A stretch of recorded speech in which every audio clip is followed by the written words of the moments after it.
more potential something has to be used in the wrong way, the more potential it has to be used in the right way, right? Isn't that the way it works, right? The more you could use something in order to evil, the more you could use it in order to do good. And at the end of the day, that's your choice. This is why Hitler did not like Brit Milah, because the Brit Milah represents that you could have conscience of everything that you do, and that you could use that thing, the physical, whatever you want, for great things. But who wants to live like that? You don't want to have to be thinking about meaning and purpose in everything that you're doing. You just want to chill out. You just want to have a break, right? You just want to do whatever you want. This is why, what is the second thing that Hitler hated? Because now I'm going to give you something huge. Hitler said, you know why you have to destroy Jewish people? Because they brought conscience. What does that mean? So now let me tell you something amazing.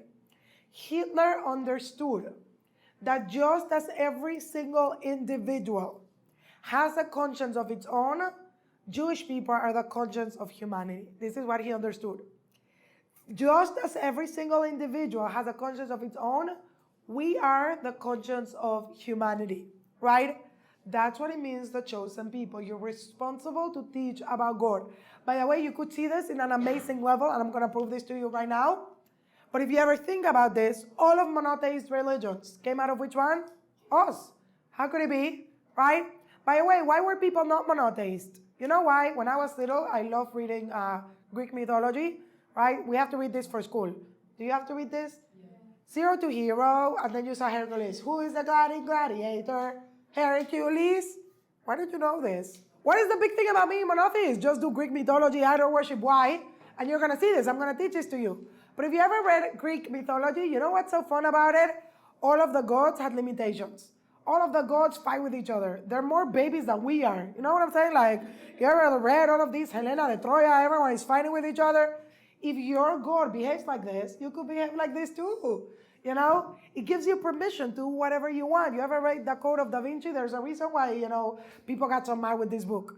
Because you could just do whatever you want. If this is the people you look up to and they behave like that, you could do whatever you want. But then Jewish people come and they teach about one God.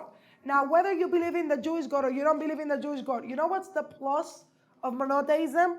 One God, one set of rules. One set of rules. And everyone has to follow them. Not that people do, but that's what we teach. Where does all of this concept come from? Judaism. We brought the concept of God into the world. This is why, and I'm going to explain this. If you understand this, you'll understand a lot of things in life. I could never get why people hate us so much, right? There's a famous speaker in Old City. He became a Baal Tshuva. He's called Ken Spiro. He gives this class called Why the Jews. You could Google it, whatever you want. It's a famous class. He goes into all of the reasons why people hate us. It doesn't make sense. Because whenever you hate someone, you hate them for something. And if they wouldn't have them, then you wouldn't hate them. People hate Jewish people. If we're poor, if we're rich, if we're high class, if we're low class, if we're from, if we're not from, people hate us for everything. That's why they had to invent a whole new word in order to express Jewish hatred. Judeophobia or whatever you call it. I don't know how you say this in English. Because it's not racism. We're not a race. It's not a minority hatred. We're not, they just hate us. In the words of, this Professor Prager, he said, listen to his quote, everything and anything, it's a reason to hate the Jews. You name it, they have it. You heard that quote? It's a good quote. Everything and anything, it's a reason to hate the Jews. You name it, they have it.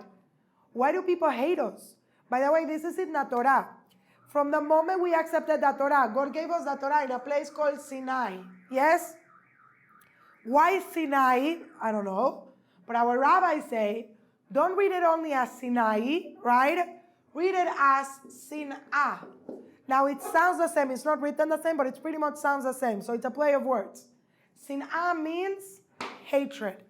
Because from the moment we accepted the Torah, we're going to be hated. Is this true, by the way? Why? So it has to do something with the connection with the Torah. You know why? Because the Torah teaches about God. Teaches about perfecting yourself. Teaches about having a conscience. From the moment we accepted the Torah, we became the ambassadors of God, people hate us. Because at the end of the day, they don't hate us, they hate God. People just want to do whatever they want, whenever they want. Be animals and mammals and just, that's what people want to do at the end of the day. But all of the time that Jewish people are here, you can't do it. Because our existence expresses a higher morale. You know, in Hitler's diary, it is found, and I know this stuff. My husband has a Holocaust master's. You could discuss with him. I know this stuff, okay?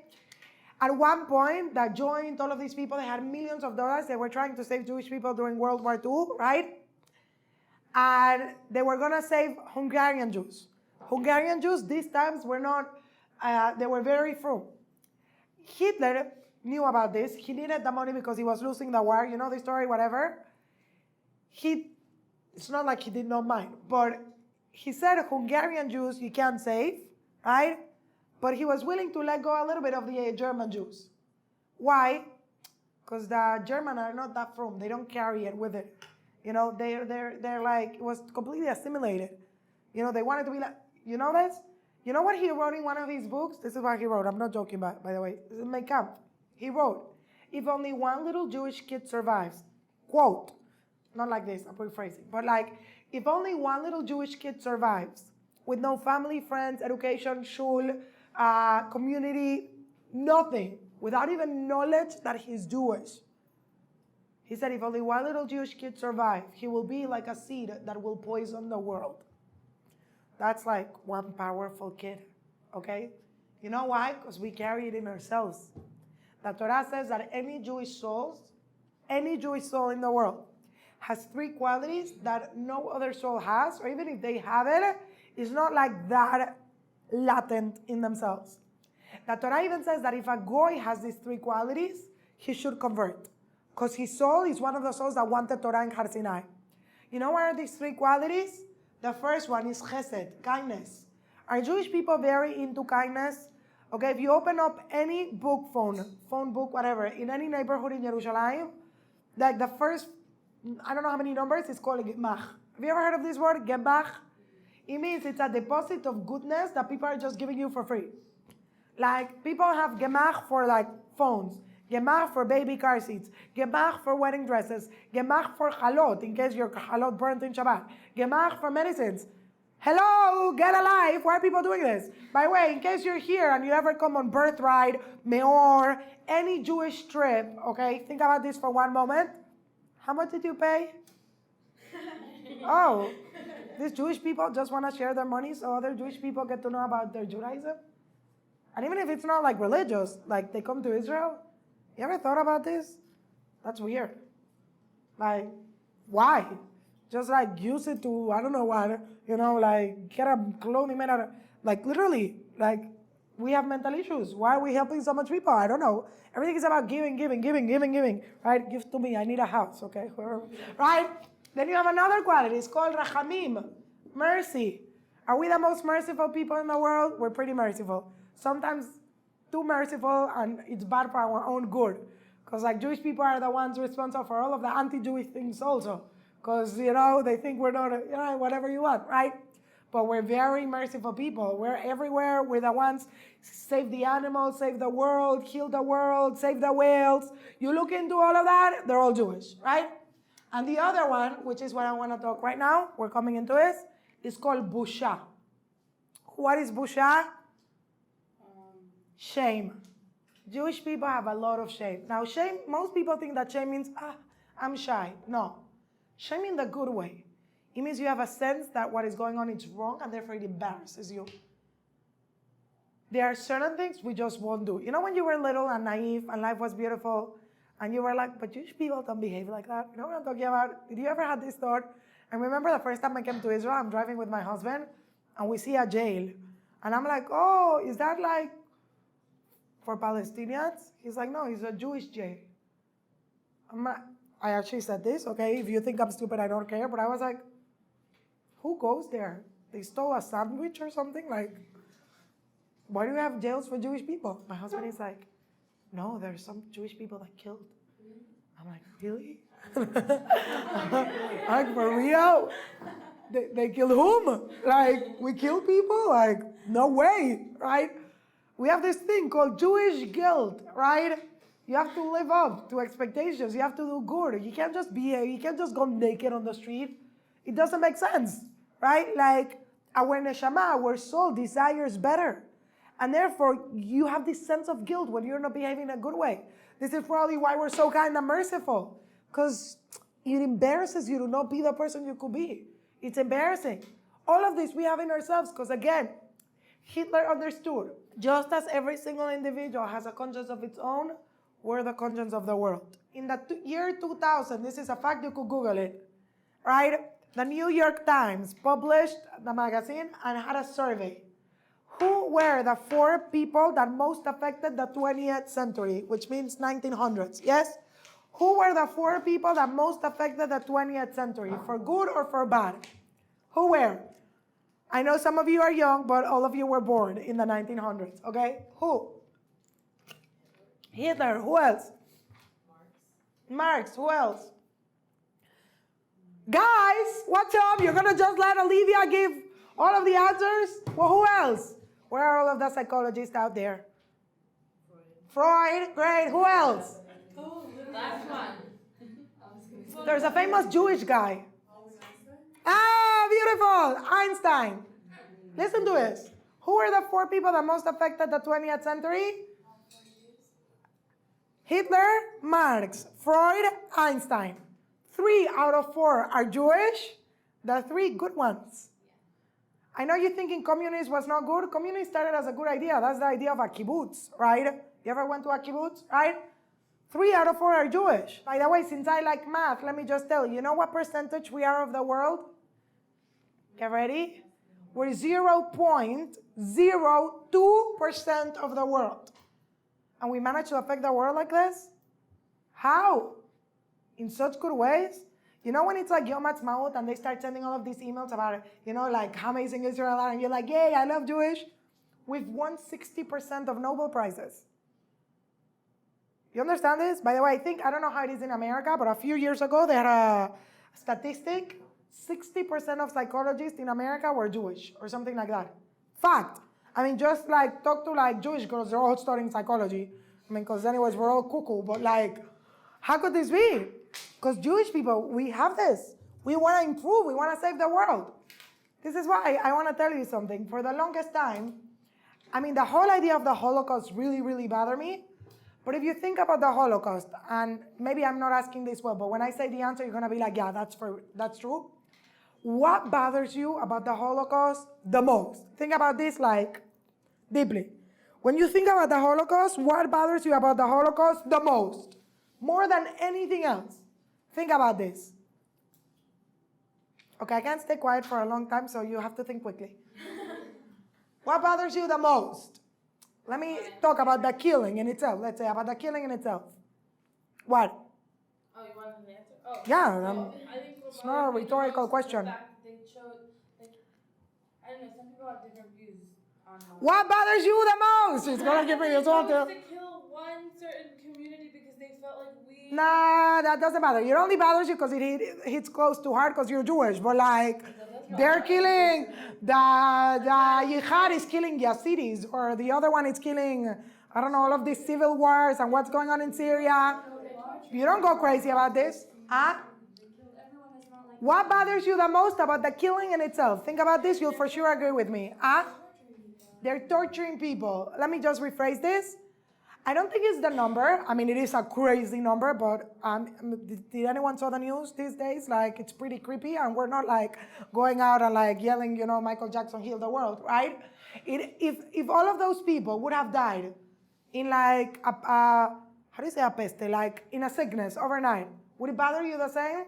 No. If all of these people would have died being shot, just shot, would it bother you the same? Think about this. You know what really bothers us? Like really? It's the way. Did you have to be so cruel? Like I went to Poland 2 times. My husband did a tour for us for 2 weeks. I'm telling you, guys should save money and you take your shaya. But if you're cute, I'm coming too. Because no way you're flirting with my husband in the middle. I went to Poland 2 times. 2 times. The whole time I'm in Poland, I'm driving my husband crazy. This is why I'm a teacher, by the way. I ask too many questions. I need to understand everything. So my husband is like giving me a tour and he's like, yeah, they used to give them like wooden shoes that had splinters on them. Like, you know, like the Mozart shoes. Like, I'm just like, not only is like, you can't even give them a good pair of shoes. Like in the most smallest things that you would think like, ugh, next to everything else, what is that? But like, Really? You have to put them in ghettos, make them starve to death. They ate their children and I like, why? Like, just kill them. You want to kill them? Just kill them. And then one day, it like hit me. I was watching this movie. Don't watch this by yourself unless there's someone to hug you, okay? Because if you're not touching your husband this time of the month, do not watch this movie. Do not watch this movie if you suffer from nightmares, because I think it's called Ground Zero, something like this. Traumatized. Okay, I'm not watching this movie ever again, but it was about the Sonderkommandos in Auschwitz. It's a true story movie. There's a doctor, Jewish doctor, that used to help Mengele, not because he wanted to, but this was the only way to survive. He has a book. It's called I Was Mengele's Assistant. So he survived and he tells this story. I don't know if you guys know this, but on Auschwitz, there was this, anywhere, but there were these Jewish workers called the Sonderkommandos. They were the ones in charge of like killing all of the Jewish people, because of course the Nazis are not going to do the dirty job. So pretty much when you would go to Auschwitz, you would get straight to the gas chambers, right? And it was a building. On the bottom, it was the gas chambers. Then there were these elevators that would bring the body up. Bar Minam Lo Aleinu, the Sonderkommandos had to get them naked, take out all of the golden teeth, and then they would burn them. This is the way they work. So the Sonderkommandos were the lucky Jews that were selected in order to work. It was a disgusting job, but they thought this is how they would survive until they started noticing that they weren't surviving so much. And people started writing things on the wall. There were 14 sets of Sonderkommandos, I believe, in Auschwitz. The 11th set of Sonderkommandos realized we're going to die anyway, so they thought they were going to do something, and they exploded one of the gas chambers, one of the buildings. If you go to Auschwitz, you could see this. Two of them was destroyed by Jewish people. In unity with the women from the working camp, they sent dynamite or something like this. And then Bar Minam, it's a horrible movie. They put them all to death. It was horrible. The point is, right? So in this movie, okay, so the Sonderkommandos is the Jewish people that are called like the Walking Dead. They were alive, but they were just in the midst of death all of the time. So this movie is about how they blew up the gas chambers, but obviously it's going around like a deeper thing, and there was a kid that survived. It's a very scary movie, okay? You need to hold someone's hands for this movie. At some point, arrives to Auschwitz a train of Hungarian Jews. When the Holocaust arrived to Hungary, it was already like late. So Hungarian Jews didn't know so much what was going on. They didn't live on ghettos so much. They practically went straight from life to like the concentration camp and died. It was like one of the worst things. Hungarian Jews were like annihilated in like days. It was happened like that. They were also very rich. You could see this in the movie. They pretty much bought first-class tickets to go to Auschwitz. Like, this is how it went.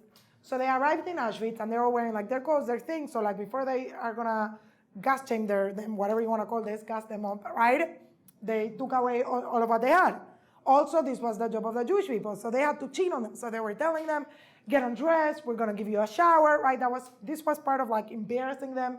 Children in front of their mothers, rabbis in front of their students, like, everyone together would just be naked. It was disgusting, right? This was part of like embarrassing them and being very cruel to them, right?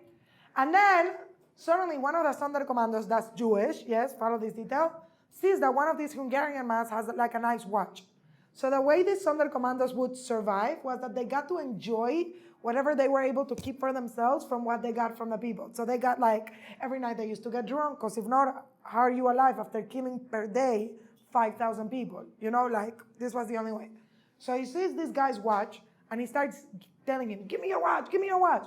So the Hungarian Jew picks something up and he's like, wait, you're gonna kill us. You're one of us and you're gonna kill us, you're one of them. And he starts yelling and he's like, no, you wanna kill me, you wanna get my watch. So the other guy's like, give me your watch, because if the Nazis get it, you're not gonna get it.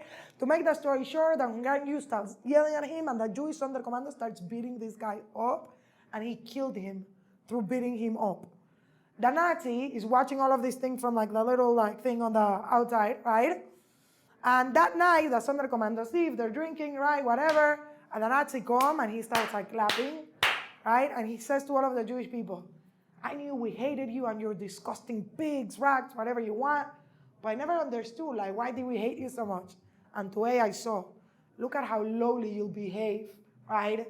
To one of your own for a watch. You disgusting rats, ta ta ta ta ta ta ta. I was watching this movie, I saw that line, and I was like, this is it. You know why they were so cruel, so inhumane, so disgusting? Because the fight against Jewish people wasn't a physical fight, it was a fight of an ideology. they represent conscience. So how do I destroy them? If I could make the most humane people to behave in the most inhumane way, I've won. And you know how you do that? You take away their human dignity. You take away everything they have until you drive them into a wall and they have to be animals, right? This is why, by the way, I'm not going to discuss this whole thing because we don't have time for this. You could come ask my husband. But if you ever go to Yad Vashem in Israel or to Warsaw, there is a very big monument of the Holocaust. Religious people really do not like this monument. It's a monument that it's double-sided.